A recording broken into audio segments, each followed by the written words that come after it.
Welcome to our deep dive today. We're going to be talking about Asian American religion. Oh, yeah.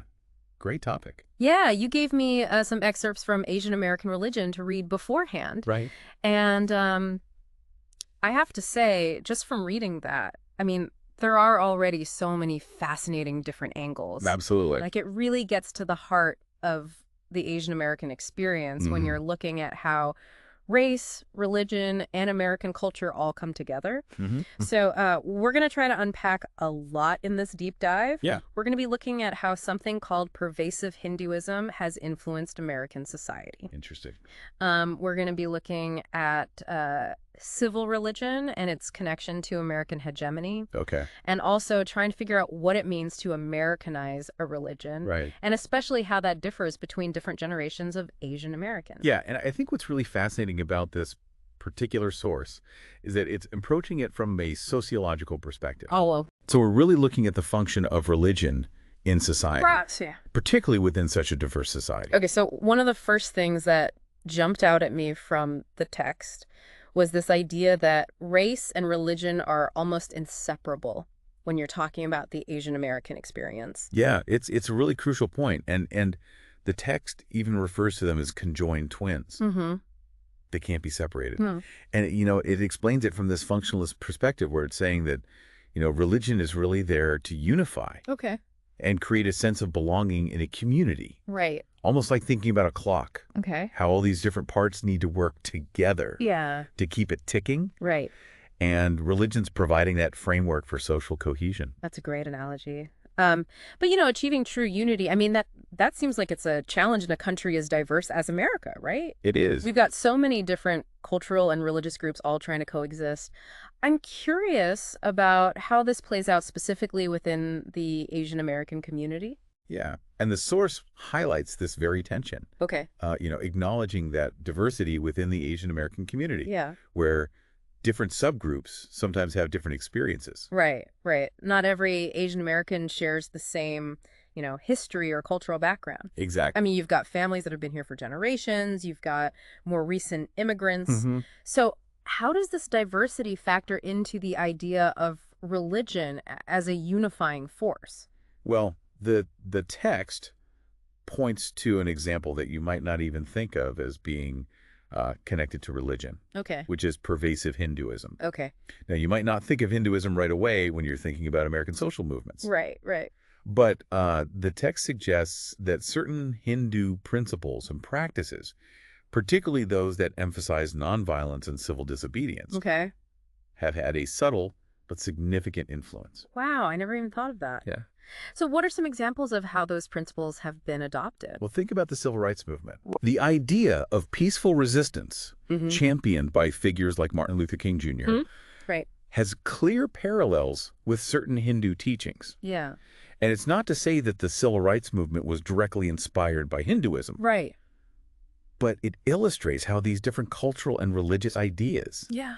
can flow into each other Yeah. and shape social change. It's like this cross-pollination of beliefs that happens organically within a diverse society. Makes a lot of sense. It does kind of challenge the notion that different religious and cultural groups exist in isolation. It does. It shows how they interact. But this all makes me think about the historical context. How has the history of Asian Americans in America shaped their relationship with religion? Yeah. And particularly, considering the differences compared to the white American experience. You're hitting on a really crucial point there.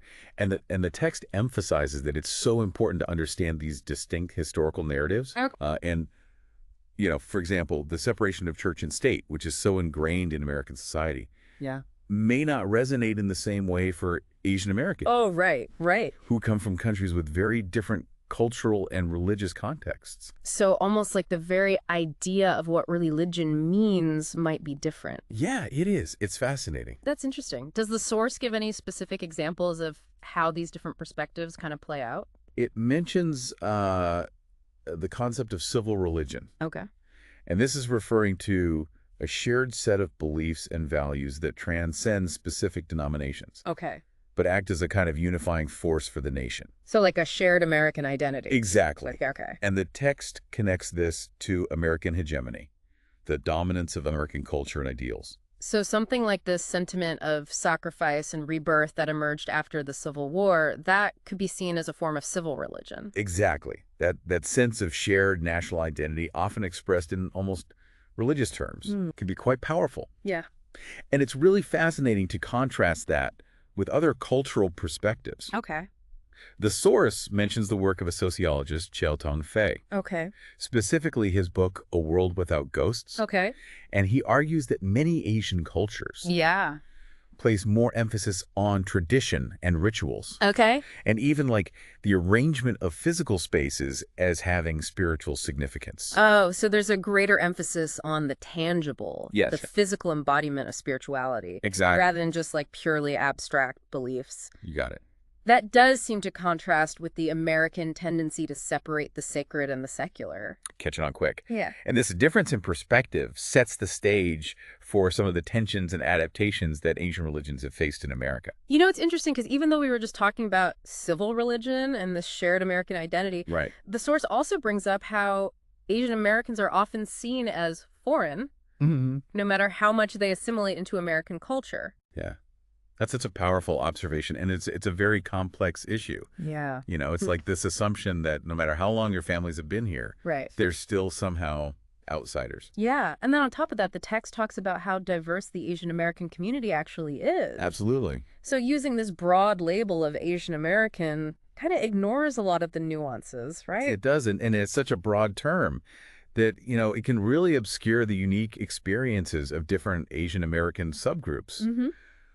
The source even mentions Edward Said's concept of Orientalism, Oh, yeah. which critiques this Western tendency to view all Eastern cultures through a single lens. Right. Often like an exoticized lens. Exactly. So are you saying this Orientalist perspective can actually lead to misunderstandings about Asian religions? It creates these preconceived notions that can prevent people from appreciating the complexities and differences within Asian religious traditions. I see. And I imagine this also plays into how Asian religions have been adapted or reinterpreted in America.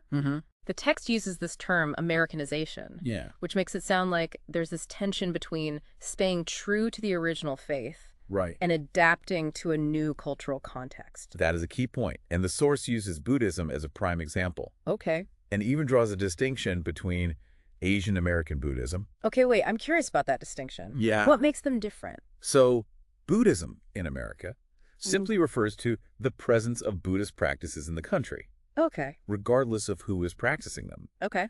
But American Buddhism suggests there's been an evolution of the faith, a blending of traditional Buddhist teachings with American values I see. and cultural norms. So it's less about strictly adhering to the original doctrines and more about how those doctrines are interpreted and practiced within an American context. Precisely. And this process of adaptation, you know, finding that balance between preserving tradition and embracing new influences. Yeah. It plays out differently for various Asian American subgroups. Are there any specific examples of how this Americanization process has played out in different communities? Well, the text specifically mentions the Japanese American experience, Okay. particularly the impact of World War II and the internment camps. Right. Imagine the profound effect those events must have had on their religious identities Yeah. and sense of belonging. It's heartbreaking to even think about the trauma and displacement they endured. Yeah. It makes me wonder how those experiences might have shaped their approach to religion, both individually and as a community. That's a really thoughtful question, and it highlights how historical events can leave this lasting mark Yeah. on religious practices and beliefs. Right. It's not just about these abstract theological concepts. It's about how those concepts are lived and experienced within specific historical and cultural contexts. Exactly. And speaking of different contexts, Yeah. how does this all play out across generations? You know, we have second and third generation Asian Americans now. Right. Do they hold on to their parents' faith or do they forge their own paths? That's where it gets even more interesting. Okay. The source mentions this concept called the principle of third-generation interest, Okay. which highlights the generational gaps Yeah. and how later generations often reclaim aspects of their heritage that their parents might have downplayed. So it's almost like a pendulum swing. Mm-hmm. The first generation is focused on assimilating, Right. but their children and grandchildren want to reconnect with their roots. You got to, and that applies to religion as well. Yeah. The text uses the example of young Asian Americans who feel disconnected from their parents' churches. Okay. They might be seeking a form of faith that resonates more deeply with their own experiences and identities as Asian Americans. Yeah. So it's not necessarily about rejecting religion altogether. Right. It's more about finding a form of faith that feels authentic to their own unique perspectives. Exactly. And that leads us to a crucial point that the source makes. We can't just look at race or religion in isolation. They're interwoven into the very fabric of American society, especially for Asian Americans. It's like we've been focusing on this one thread in a tapestry, but by pulling on it, we've uncovered this whole network of interconnected ideas about what it means to be American. It is. To belong and to grapple with your identity in a constantly evolving cultural landscape. Beautifully put. Yeah. And understanding how race and religion intersect, particularly within the Asian American experience, can offer incredible insights into these broader questions of identity and belonging. Wow. It's amazing to think about how much we've covered in this deep dive. And it really does emphasize what you were saying earlier about how we can't separate race and religion when talking about the Asian American experience. Absolutely. And the source uses that powerful analogy of race and religion being conjoined twins. You can't separate them. And what's interesting is how this exploration of Asian American religion actually goes beyond just their specific experiences. The text argues that Asian American studies as a discourse touches upon so much more. It does. It really delves into the intertwining of various histories, cultures, and even conflicts that have shaped not just the Asian American community, but the broader American landscape. So it's not about isolating one group's story, but understanding how it connects to this larger, more complex narrative. Precisely. It's about recognizing the interconnectedness of different experiences and perspectives and how they contribute to a richer understanding of American society. It makes me think back to something you said earlier about how Asian American religious experiences can offer these valuable insights into broader issues of identity, belonging, and cultural integration. Absolutely. Can you talk a little bit more about that? Like, why should people care about these nuances? Well, for one, it challenges us to move beyond stereotypes and simplistic labels. Okay. It forces us to acknowledge the incredible diversity within the Asian American community and how their religious experiences reflect that diversity. So by looking at these specific stories, we can gain a more nuanced understanding of what it means to navigate identity and belonging in a multicultural society like ours. Exactly. And it reminds us that American isn't this monolithic concept. Right. It's a tapestry woven from countless threads. Each one representing different backgrounds, beliefs, and experiences. Well, this has been such an eye-opening conversation. It has. I'm sure our listeners feeling the same way. I hope so. As we wrap up this deep dive, is there any final thought-provoking question you want to leave with our listener? I think a great question to ponder is this. How can understanding the nuances of Asian American religious experiences help us better appreciate the richness and complexity of American society as a whole? It's something to continue exploring and reflecting on. I love that. It encourages us to really look beyond the surface and recognize the interconnectedness of our shared human experience. Exactly. Well, thanks for guiding us through this fascinating deep dive. My pleasure. Until next time, keep exploring.